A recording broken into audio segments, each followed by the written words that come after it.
I think I'm being followed. In fact, I'm pretty sure I am. So I'll try to make this as quick as I can. But there's a lot to tell, so hopefully predestination awards me the time needed to get this whole thing off of my chest. Well, I suppose it's been a long time coming anyway. So let me start at the beginning, and hopefully I won't get off topic. My name, well, isn't really important. Neither is my age, height, eye color, or any of that crap. All you need to know is that I'm a man in my late 20s who lives alone. I've never experienced anything supernatural, never anything so strange that it couldn't be explained away with logic. And I generally don't scare easily. I also have never been stalked either. Well, that is until recently. This whole damn thing started with that first unmarked envelope. I'm a data technician.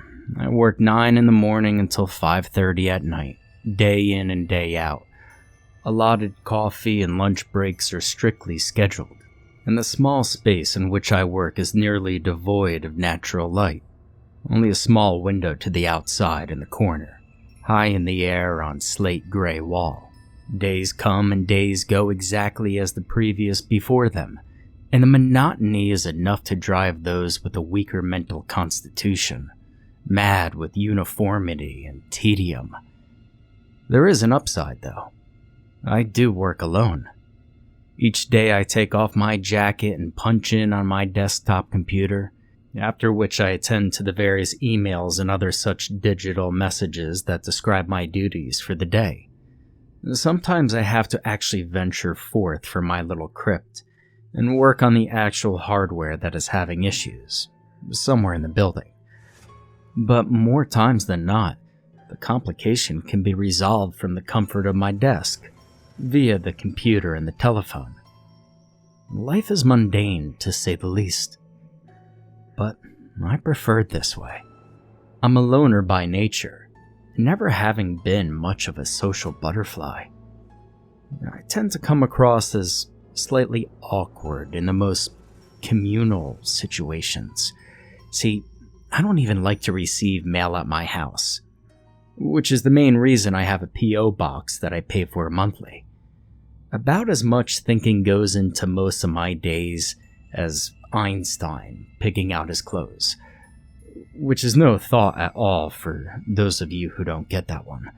You see, one object, one simple, plain, white object, is all it would take to jar me from the commonplace happenstances of expected everyday living. I can remember clearly. The sky was overcast. It was late March and spring had come early. The snow had melted and the temperature was well above freezing. But this meant that the rainy season came early as well. It had actually been cloudy and pissing small droplets of rain from the heavens for at least 3 days straight. And this didn't help to strengthen my enthusiasm with life at all. But then again, I mean, what did I expect? I liked it this way. You see, things work this way, and could never work any way else. I pulled into my drive after work and climbed from my little Ford Contour. I broke into a slight jog towards the door to avoid getting wet, even though it was barely precipitating at all. Just for ritualistic sake, I opened the metal box on the exterior wall, next to my front door, and I reached inside. Now, usually only junk mail and flyers made its way into my mailbox at my home address. The most significant delivery I had ever seen was an electric bill, which was the result of a mix-up I had remedied quickly, ensuring future ones would be sent to the post office instead. I clenched my fingers together tightly around some thick, paper-like objects, and pulled them free to inspect what I now held firmly in my grasp. An invitation to change my car insurance. Garbage. An offer for a pre-approved credit card. Don't need that. It's garbage. And then, a blank envelope. It was rectangular, white, seemingly immaculate. It looked like every other standard letter-sized envelope, but something about it jumped at me like an animal attacking my thoughts. There was nothing written on it. Like I said, it was utterly blank of writing, a postmark, a stamp, anything. It seemed as though somebody had physically come by and simply placed it in the mailbox next to my door, passing over the mailing part entirely. And as I've already made very clear, I'm a loner. I don't have many friends, and the ones I do have, for all intents and purposes, only exist online. Now, 4 words continuously echoed through my mind, demanding answers I could not provide. Who put this here? Maybe another person would have torn open that white paper right then and there in the street, revealing the contents inside. I, on the other hand, was patient enough to wait until behind locked doors. I hastily entered my home and shut the door behind me with a loud clap. My hands were definitely shaking. Now I know this because the picture I held firmly in my fingers flapped wildly, as if I were experiencing a local fit of epilepsy that was only affecting my arm. When I worked up the courage to take another glance, I tried gripping it tight to stop it shuddering, but only succeeded in doing so slightly. I glared once again at the shapes and various shades of reds and pinks contained within the still frame, and realized I was sweating profusely, creating droplets on the image in my hand. Still, I stared through them. It couldn't be. I knew this boy. There was no mistaking it. The picture was blurry, out of focus, relatively low resolution, and close up, as if zoomed in from a distance away. The blonde hair, those blue eyes, wide open in fear. Well, I'd seen that face every day for the past 6 years, and several times a day over the course of the previous few weeks. His name was Aaron Martin, and he was the only child of a couple living 5 houses down from me. See, Aaron was a bright and energetic boy, and most folks in the neighborhood knew of him. The kid is nice enough when his parents are around, but a little more than mischievous when their eyes are turned. More than once, the residents of this neighborhood have been victim of the occasional burning bag of dog poop on their front step, only to be dismayed upon stomping it into extinguishment. And let's not forget some of the broken fences and annoying prank phone calls. I mean, we all knew who it was, but, boys will be boys. And from what I always understood, the behavior was basically tolerated. And Aaron, well, he was well loved throughout the community. A few weeks ago, Aaron attended school and never returned home. The investigation was all over the news, and I even joined my neighbors in the search for him to no avail. Aaron had simply disappeared, and no one knew what had happened to him. In this picture, held tight in my grip, I saw blonde hair stained red, glistening eyes that leaked large, streaming tears, and a desperate look within those eyes, as if pleading desperately for mercy.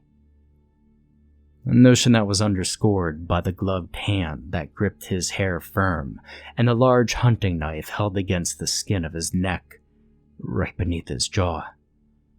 The shining blade appeared to be pressing hard into the soft flesh of the boy's throat, and near its tip was the beginning of an incision that, even though the poor quality of the picture, clearly leaked red. The police might not have known what happened to Aaron, but someone sure did, besides me, and there could be no doubt anymore that the boy was indeed dead. Okay, I know. Some of you are thinking, why didn't you just go to the police. Now, honestly, I was in a bit of a shock for a while after that. I didn't really know what to think. Some cruel, elaborate joke? Totally not funny, I'll agree. A threat, perhaps. I needed time to mull these thoughts over in my mind before I could confront another human being with them, let alone the police. The day ended with the decision to sleep on it. Sleeping on it led to contemplation while at work, remaining unresolved even upon leaving for the day. The approximate 24 hours allotted to myself was apparently insufficient, because I was still in the grip of bewilderment and confusion as to the correct course of action when I returned home. And that's when I once again noticed a white, triangular shape protruding from the top of my mailbox. I knew before I even had stepped towards it that it was the corner of another envelope. My hands trembled as I reached out to take it from the box. I was in such a rush to gain entry to my house that I nearly dropped the keys while attempting to fumble them into the deadbolt. Luckily, I managed to catch them before they had slipped into the space between the door and the deck, a structural issue that I'd been meaning to fix. I then jostled the correct key into the lock, and once inside, I shut the door behind me, and I frantically tore at the white paper, almost ripping the picture inside in the process. The photograph clearly depicted a young woman with fire engine red hair.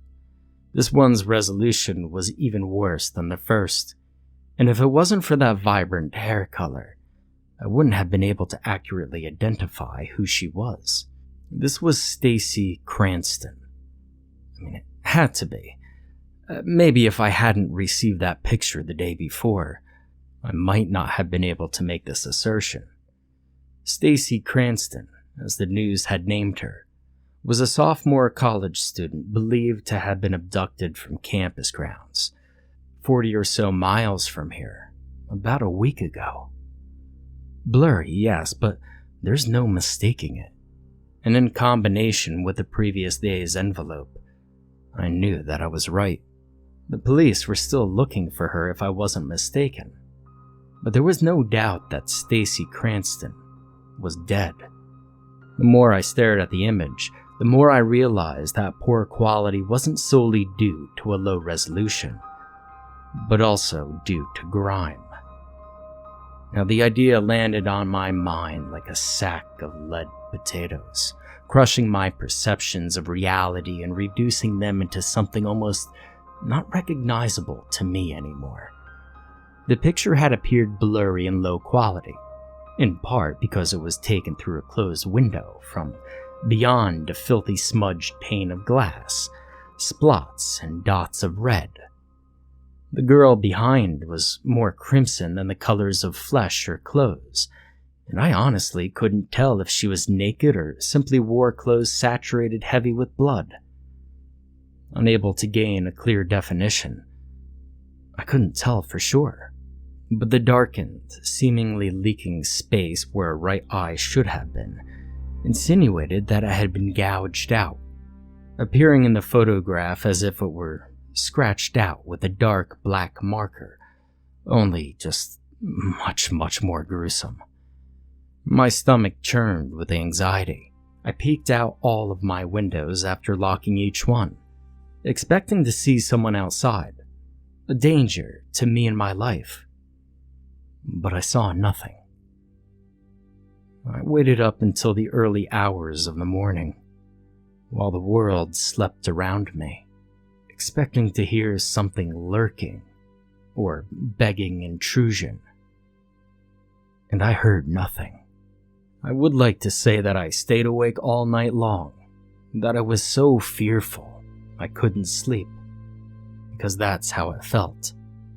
I had no dreams or nightmares, at least none that I could remember, but I distinctly remember waking up.